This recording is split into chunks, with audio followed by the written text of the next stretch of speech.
Good evening, Stevens Point. I'm Jackson Jirik. This week in SPTV News, continued challenges to this state's election process, new developments on the coronavirus, and a collapse of a worldwide renowned radio telescope. All this and more when we return.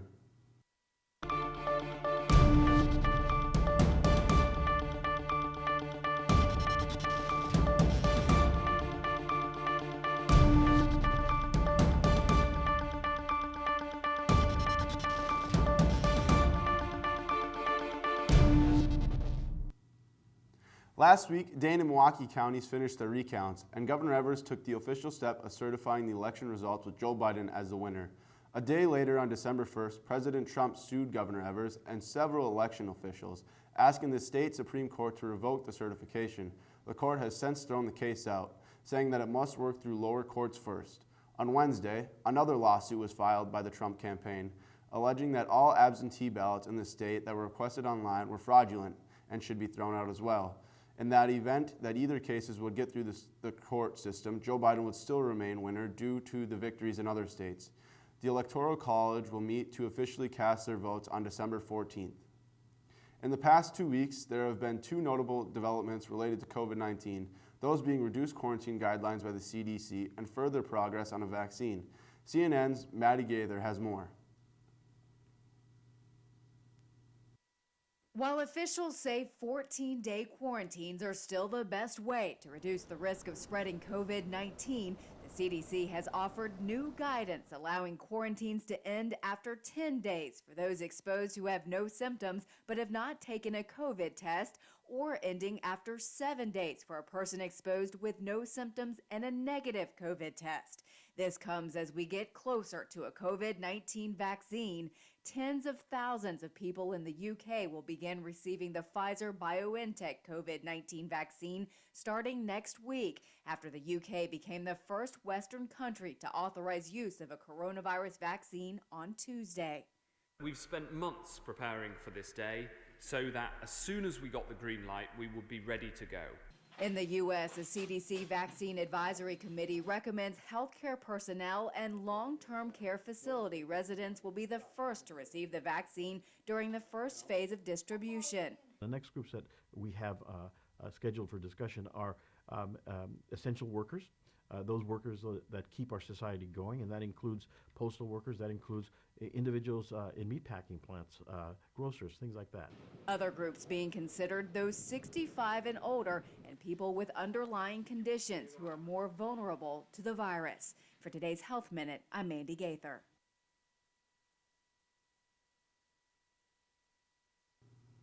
The FDA is expected to authorize emergency use of the Pfizer vaccine within the next few weeks, though a distribution timeline is still in the works.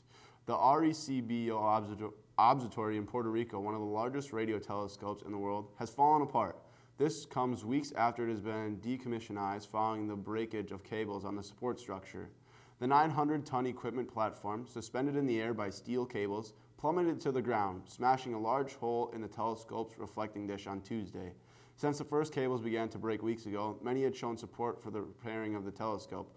Rather than decommissioning it, those plans are now unfortunately unfeasible.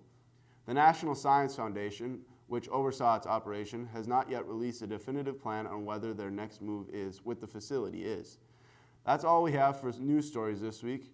After break, Ryan Kreft will give us an update in the world of entertainment and offline. UW-Stevens Point is home. It's a university where professors know your name and get you involved in research.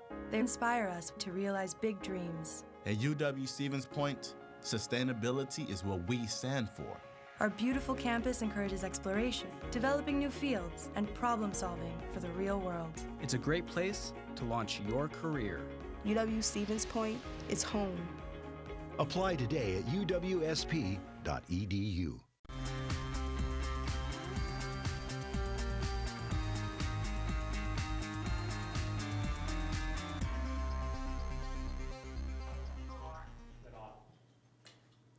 Hey Pointers, I'm Ryan Kreft. This week in SPTV Entertainment, A controversy between Dave Chappelle, Comedy Central, and Netflix has partly been resolved. Chappelle's show, owned by Comedy Central, but written, produced, and starring Dave Chappelle, was available on Netflix for a time before Chappelle urged his fans to boycott the show. Although Comedy Central is legally allowed to license the show to other networks, Chappelle says that he was young and desperate when he signed the contract with them, and feels that they are taking advantage of them.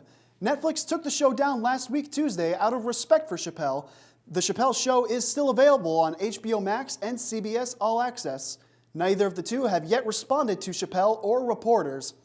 A very Plover Christmas is now up for display. 30 sites are set up at the Little Plover River Park with Christmas decorations from community groups, businesses, and families. The decorations will be up through December 12th. You can see them all simply by driving through the park.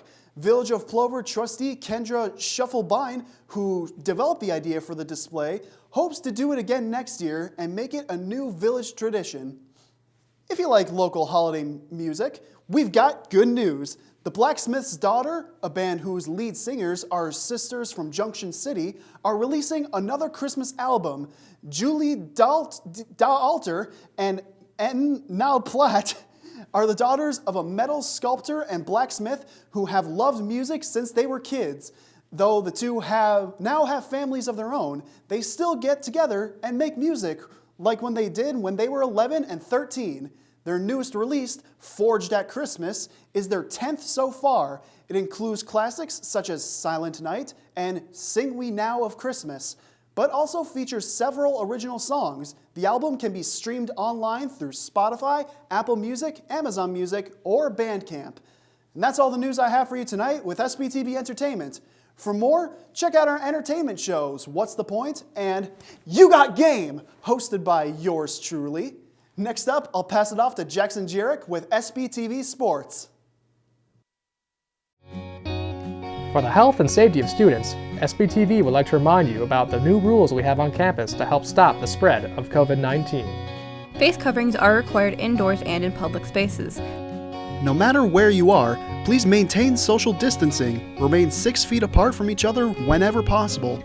Our public spaces are still open, but we ask that all visitors follow social distancing guidelines. Thanks everyone, stay safe.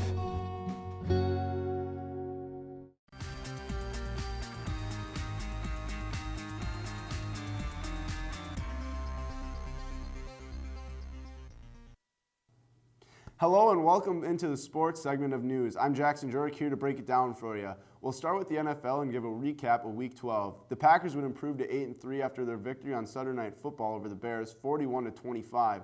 Aaron Rodgers had 4 touchdowns through the air, while it was the defense that finally stepped up. Darnell Savage had 2 picks, and Preston Smith had a fumble recovery that he would return for a touchdown.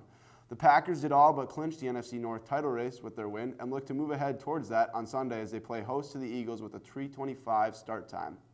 A look at the rest of the NFL. The Steelers improved to 11-0 this past Wednesday with a win over the Baltimore Ravens and currently hold the 1 seed in the AFC at 11-0. The Saints sit on top of the NFC with a 9-2 record. In NBA news, the Lakers re-signed both of their superstars, LeBron James and Anthony Davis, to 2 max deals. LeBron signed a 2-year deal while Davis signed a 5-year extension in what should make the Lakers favorites in the upcoming seasons, which starts on December 22nd. The Bucks opened their season that night with a game against the Boston Celtics in Boston. Russell Westbrook was also on the move as he was traded to the Wizards for John Wall and a first-round pick. Switching to the college football side of things, the top 4 teams in the college football rankings consist of Alabama, Notre Dame, Clemson, and The Ohio State University. The teams looking to get in are Texas A&M, Florida, and Cincinnati. It looks to be an exciting end of the college football season as things come down to the wire. That's all I got for you guys today in the world of sports. For more sports, check out our show Sports Hub, where we take a closer look at the current seasons. Once again, I'm Jackson Jirik. Stay safe and stay healthy, Pointers, and as always, roll Dogs.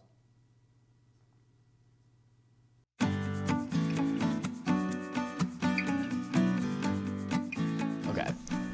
Hi, I'm Jeremy. And I'm Cam, and we're co-editors for The Pointer. The Pointer is a student-run newspaper at UWSP.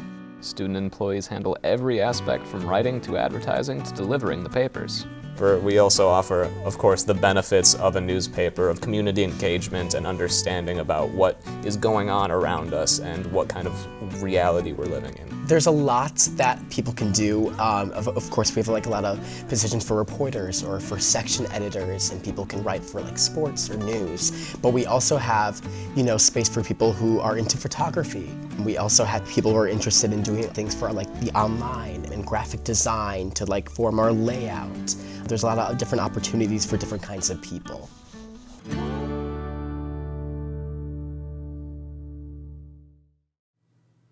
Hey Pointers, I'm Sam Davisson. Welcome to the weekly Student Government Association update. This week in SGA, President of the student body, McNamara, resigned due to personal reasons.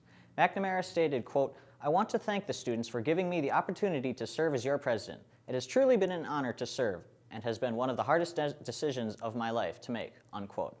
Former Vice President Nygren was appointed as the new president and was sworn into office on November 25th. Nygren hopes to continue rebuilding relationships with student organizations, faculty, and students that were lost in previous years. Former Speaker of the Senate Will Shader will need to be approved by the new Senate as the Vice President. Former Speaker Pro Temp Bailey Botan will become the new Speaker of the Senate. Everyone in student government wants to assure students that SGA is still running at full capacity and is ready to listen and fight for the students. SGA passed several resolutions at their last meeting, including a resolution in support of K-12 educator retention in Wisconsin and a resolution in support of the Fund the Freeze pledge. These resolutions will be sent to our state representatives as well as leadership of UW schools, including University of Wisconsin Point leadership. Finally, student government wants to remind students to be safe this holiday by wearing a mask and social distancing whenever possible. Only you can stop the spread. Thanks, everyone. That's all we have for you this week in SPTV News. Until next time, Stevens Point, stay safe and have a great night.